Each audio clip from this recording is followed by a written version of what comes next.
गुरुचे कर्क राशीत गोचर भाग 2. पृथ्वी तत्वांच्या राशींसाठी प्रगतीची नवी लाट.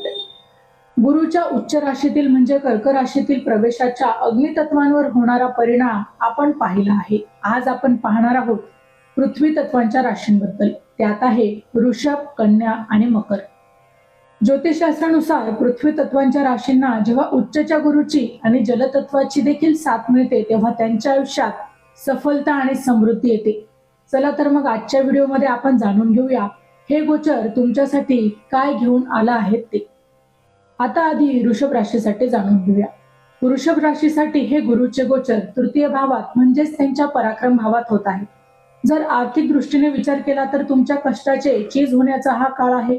लहान प्रवासातून किंवा नेटवर्किंग मधून देखील तुम्हाला प्रचंड धनलाभाचे योग आहे. भावंडांकडून आर्थिक सहकार्य मिळू शकते.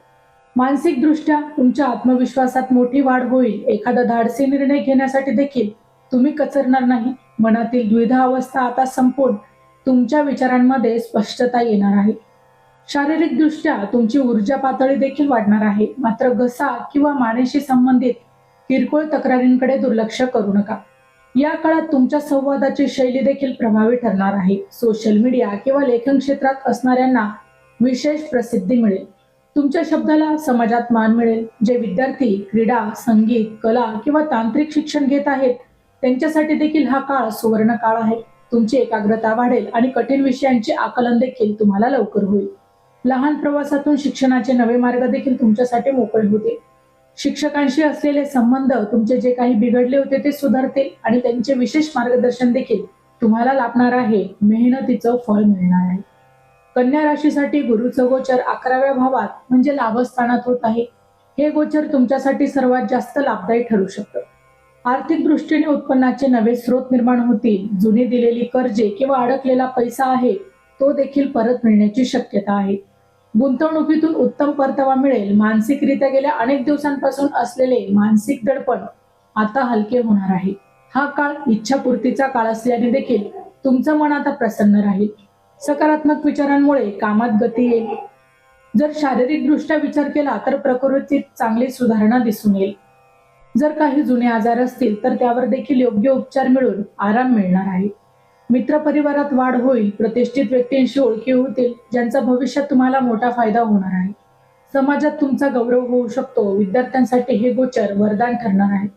परीक्षेत अपेक्षेपेक्षा जास्त यश मिळण्याची शक्यता आहे. जे विद्यार्थी स्पर्धा परीक्षा MPSC, UPSC किंवा बँकिंग क्षेत्राची तयारी करत आहेत त्यांना या काळात शुभ वार्ता मिळते. बऱ्याच काळापासून रखडलेले शैक्षणिक प्रकल्प पूर्ण होतील. तुमची बुद्धिमत्ता आणि तर्कशुद्धी देखील तल्लख राहणार आहे. मकर राशीसाठी गुरुचे गोचर सप्तम भावात म्हणजे विवाह, भागीदारी या स्थानात होत आहे. गुरुची पूर्ण दृष्टी तुमच्या राशीवरच असणार आहे. आर्थिक दृष्ट्या भागीदारीतील व्यवसायात देखील मोठा नफा तुम्हाला या वेळेला होऊ शकतो. जोडीदाराच्या नावाने केलेल्या गुंतवणुकीतून देखील तुम्हाला लाभ मिळणार आहे. नवीन व्यावसायिक करार करण्यासाठी तुमच्यासाठी हा काळ उत्तम आहे. जर मानसिक दृष्ट्या विचार केला तर वैवाहिक आयुष्यात मात्र गोडवा येणार आहे. जोडीदाराशी असलेले जे काही मतभेद आहे ते आता मिटणार आहे. तुम्ही अधिकच समजूतदार आणि शांत आता होणार आहात. शारीरिक दृष्ट्या गुरुदेवाची दृष्टी आहे जे तुमच्या राशीवर असल्यामुळे तुमचे व्यक्तिमत्व अधिकच उजळून निघणार आहे. आरोग्याकडे बघण्याचा दृष्टिकोन बदलेल आणि तुम्ही देखील स्वतःसाठी वेळ द्यायला लागाल. सार्वजनिक जीवनात तुमची प्रतिष्ठा वाढणार आहे. लग्न ठरू इच्छिणाऱ्यांसाठी हे गोचर अत्यंत शुभ फळ घेऊन येत आहे. जर विवाहाचे योग असतील तर ते योग प्रबळ होतील. गुरुदेवाची तुमच्या राशीवर असलेली दृष्टी तुम्हाला अधिकच गंभीर आणि अभ्यासू बनवणार आहे. आता जे विद्यार्थी आहे किंवा जे कायद्याचे शिक्षण म्हणजेच LLB व्यवस्थापन, MBA किंवा उच्च शिक्षण घेत आहेत त्यांच्यासाठी हा काळ प्रगतीचा आहे. तुमच्या व्यक्तिमत्वात प्रलब्धता येईल. अभ्यासाच्या बाबतीत देखील तुम्ही इतरांना मार्गदर्शन कराल अशा स्थितीमध्ये देखील तुम्ही असणार आहात.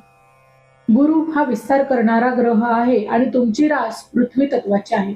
त्यामुळे या काळात आलेली जी काही संधी आहे ती तुम्ही सोडू नका. तुमच्या कौशल्यांना कला, सल्लागार सेवा, अध्यापन किंवा व्यावसायिक स्वरूप देण्याची हीच ती योग्य वेळ आहे. माहिती आवडली असेल तर अवश्य शेअर करा. अशाच प्रकारचे नवनवीन अध्यात्मविषयी माहिती जाणून घेण्यासाठी आमच्या लाईफ प्रेडिक्टर या YouTube चॅनलला अवश्य सबस्क्राईब करा.